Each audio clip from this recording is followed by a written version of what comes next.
Hello friends, आप सबका स्वागत है हमारे channel technical analysis made easy में, जहां हम शेयर मार्केट को आपके लिए आसान बनाते हैं। आज का टॉपिक है अगला मल्टीबैगर स्टॉक कैसे पहचाने।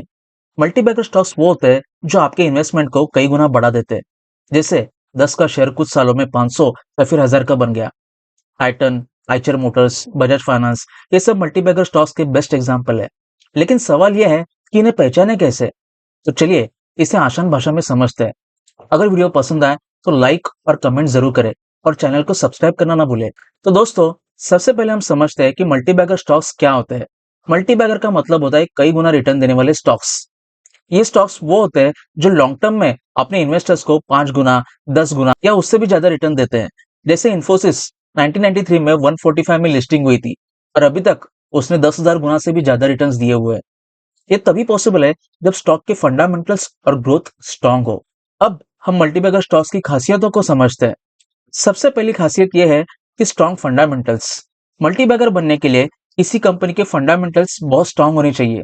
इसका मतलब है कि कंपनी का रेवेन्यू और प्रॉफिट हर साल लगातार बढ़ते रहे। एग्जाम्पल, एशियन पेंट्स ने हर साल कंसिस्टेंट ग्रोथ दिखाई है। इसने अपनी मार्केट पोजीशन बनाए रखी और डेकोरेटिव पेंट्स के सेक्टर में लीडर बनी। स्ट्रांग फंडामेंटल्स होना इसलिए इंपॉर्टेंट है क्योंकि ये इंडिकेट करता है कि कंपनी का बिजनेस मॉडल ड्यूरेबल और ग्रोथ ओरिएंटेड है। दूसरी खासियत है इनका आरओई यानी कि रिटर्न ऑन इक्विटी और आरओसी यानी कि रिटर्न ऑन कैपिटल एम्प्लॉयड।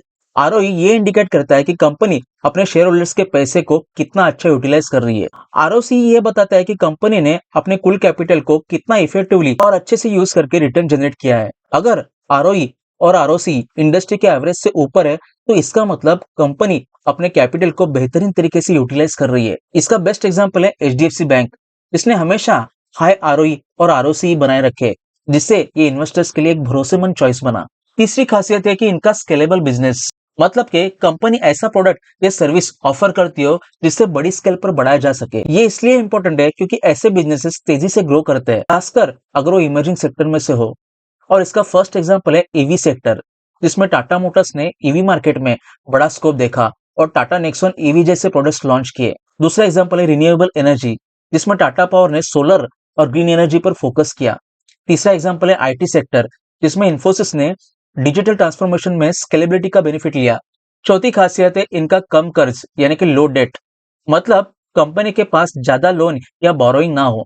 ये इसलिए इंपॉर्टेंट है क्योंकि डेट टू इक्विटी रेशियो अगर 1 से कम है तो कंपनी फाइनेंशियली सेफ मानी जाती है। कम कर्ज होने से कंपनी को मुश्किल समय जैसे आर्थिक मंदी में सर्वाइव करना आसान हो जाता है। ज्यादा कर्ज वाली कंपनियों में रिस्क हो सकता है क्योंकि वे अपने प्रॉफिट का बड़ा पार्ट ब्याज चुकाने में खर्च कर देती है, जिससे उनका प्रॉफिट कम हो जाता है।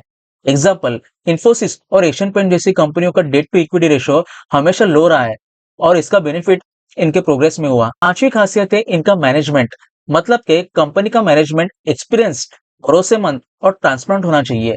ये इसलिए इंपॉर्टेंट है क्योंकि अच्छा मैनेजमेंट कंपनी के विजन और लॉन्ग टर्म ग्रोथ के लिए जरूरी होता है। और इसका बेस्ट एग्जांपल है इन्फोसिस के नारायण मूर्ति, जिन्होंने कंपनी को वर्ल्ड क्लास आईटी कंपनी में बदल दिया।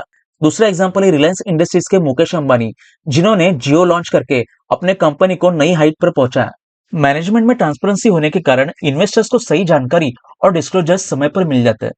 इन 5 खासियतों पर ध्यान देकर आप ऐसे स्टॉक्स को आइडेंटिफाई कर सकते हैं जिनमें मल्टीबैगर बनने का पोटेंशियल हो। अगर आप ट्रेडिंग के लिए या इन्वेस्टमेंट के लिए बेस्ट डिमैट अकाउंट खुलवाना चाहते हैं तो कुछ अच्छे डिमैट अकाउंट जिन्हें मैं खुद यूज करता हूँ, उनका लिंक मैंने आपको डिस्क्रिप्शन में दे रखा है, तो डिस्क्रिप्शन जरूर चेक कर लीजिएगा। अब मैं आपको 5 आसान स्टेप्स बताता हूँ जिससे आप मल्टीबैगर स्टॉक्स को बड़े आसान तरीके से पहचान सकते हैं। सबसे पहली स्टेप है कि इमर्जिंग सेक्टर्स को आइडेंटिफाई करना। इसके लिए हमें ऐसे सेक्टर में इन्वेस्टमेंट करना चाहिए जो फ्यूचर में तेजी से बढ़ सकता है। ये जरूरी है कि आप उन इंडस्ट्री को समझें जो नई टेक्निक्स या गवर्नमेंट की पॉलिसीज के कारण ट्रेंड में है। एग्जाम्पल, इलेक्ट्रिकल व्हीकल सेक्टर जैसे टाटा मोटर्स और टाटा पावर, जो ईवी इंफ्रास्ट्रक्चर और ग्रीन एनर्जी पर काम कर रहे हैं। दूसरा एग्जाम्पल है रिन्यूएबल एनर्जी, जैसे अदानी ग्रीन एनर्जी और जेएसडब्ल्यू एनर्जी, जो भारत की ग्रीन एनर्जी पॉलिसी का बेनिफिट ले रहे हैं। तीसरा एग्जाम्पल है आईटी और एआई, जैसे इन्फोसिस और टीसीएस, जो डिजिटल ट्रांसफॉर्मेशन और एआई टेक्निक्स में सबसे आगे है। इनसे हमें फायदा यह होता है कि इमर्जिंग सेक्टर्स मल्टीबैगर स्टॉक्स देने का पोटेंशियल लगता है क्योंकि इनका मार्केट तेजी से बढ़ता है। दूसरा स्टेप यह है कि मैनेजमेंट को परखना चाहिए और इसके लिए हमें कंपनी के फाउंडर, सीईओ और मैनेजमेंट टीम की हिस्ट्री देखनी चाहिए। क्या उन्होंने पहले सक्सेसफुल कंपनीज बनाई है? क्या उनका विजन क्लियर और लॉन्ग टर्म का है? और इसका बेस्ट एग्जांपल है इन्फोसिस के नारायण मूर्ति, जिनकी लीडरशिप में कंपनी ग्लोबल आईटी लीडर बनी। इससे हमें ये पता चलता है कि एक अच्छा मैनेजमेंट टीम कंपनी की ग्रोथ का मेन इंजन होता है। पुअर मैनेजमेंट वाली कंपनियां इन्वेस्टर्स के लिए रिस्क भरी होती है। तीसरा स्टेप यह है कि हमें अंडरवैल्यूड स्टॉक्स ढूंढने हैं और इसके लिए हमें फाइनेंशियल मैट्रिक्स जैसे पी रेशो, पीजी रेशो और प्राइस टू बुक वैल्यू का यूज करना है। अगर कंपनी का पी रेशो उसकी इंडस्ट्री के एवरेज से कम है और कंपनी की ग्रोथ अच्छी है, तो ये इंडिकेट करता है कि ये स्टॉक अंडरवैल्यूड है। पीजी रेशियो को कैलकुलेट करने के लिए पी रेशियो को कंपनी की ग्रोथ रेट से डिवाइड करना होता है। अगर ये 1 से कम है तो स्टॉक ग्रोथ के हिसाब से सस्ता होता है। और इसका बेस्ट एग्जांपल है एचडीएफसी बैंक। इसका पी रेशियो बैंकिंग सेक्टर के हिसाब से प्रॉपर था, लेकिन कंपनी के ग्रोथ ने इसे मल्टीबैगर बनाया। दूसरा एग्जांपल है आईटीसी। अंडरवैल्यूड होने के बावजूद स्ट्रॉन्ग फंडामेंटल्स और बिजनेस ग्रोथ की वजह से अच्छा रिटर्न दिया। इस तरीके से अंडरवैल्यूड स्टॉक्स में इन्वेस्टमेंट करके कम रिस्क में अच्छे रिटर्न पाया जा सकता है। चौथा स्टेप है कि हमें प्रमोटर होल्डिंग चेक करनी चाहिए। अगर प्रमोटर होल्डिंग 50% से ज्यादा है तो ये सिग्नल है कि उन्हें कंपनी के भविष्य पर भरोसा है। अगर प्रमोटर की हिस्सेदारी कम है और वो बार बार अपनी होल्डिंग को बेच रहे हैं तो एक चिंता का विषय हो सकता है। हाई प्रमोटर होल्डिंग जैसे डीमार्ट के प्रमोटर की होल्डिंग हमेशा 75% के करीब रही है, जो उनके विश्वास को दर्शाती है। हाई प्रमोटर होल्डिंग कंपनी के प्रति भरोसे का प्रतीक होता है और ये इन्वेस्टर्स को आत्मविश्वास देता है। पांचवा स्टेप यह है कि पिछले परफॉर्मेंस का एनालिसिस करना। इसमें हमें यह देखना है कि स्टॉक ने टफ इकोनॉमिक कंडीशन में जैसे रिसेशन, कोविड-19 या किसी बिग मार्केट क्रैश में कैसा परफॉर्म किया था। एग्जाम्पल, हिंदुस्तान यूनिलीवर ने कोविड-19 के महामारी के दौरान भी स्टेबल परफॉर्मेंस दिया था। दूसरा एग्जाम्पल है एशियन पेंट्स। रिसेशन के समय भी इसकी ग्रोथ और प्रॉफिटेबिलिटी पर इफेक्ट नहीं हुआ था। पिछले परफॉर्मेंस का एनालिसिस आपको ये समझने में मदद करता है कि कंपनी मुश्किल समय में सस्टेन कर सकती है या नहीं कर सकती। इन सभी स्टेप्स को फॉलो करने से आप बेहतर स्टॉक्स का सिलेक्शन कर सकते हैं, जो भविष्य में मल्टीबैगर बनने की पोटेंशियल रखते हैं। ये प्रोसेस आपको रिस्की इन्वेस्टमेंट से बचाती है और आपके पोर्टफोलियो को सेफ एंड सिक्योर बनाती है। अब यहाँ पे कुछ गलतियों से हमें बचना है। इसमें हमें पेनी स्टॉक्स को अवॉइड करना होता है। सस्ते होने का मतलब ये नहीं कि वो मल्टीबैगर बनेंगे। इनमें हाई रिस्क, लो लिक्विडिटी, वीक फंडामेंटल्स और प्राइस मैनिपुलेशन का खतरा होता है। ट्रांसपेरेंसी के कमी के कारण रिसर्च मुश्किल हो जाती है।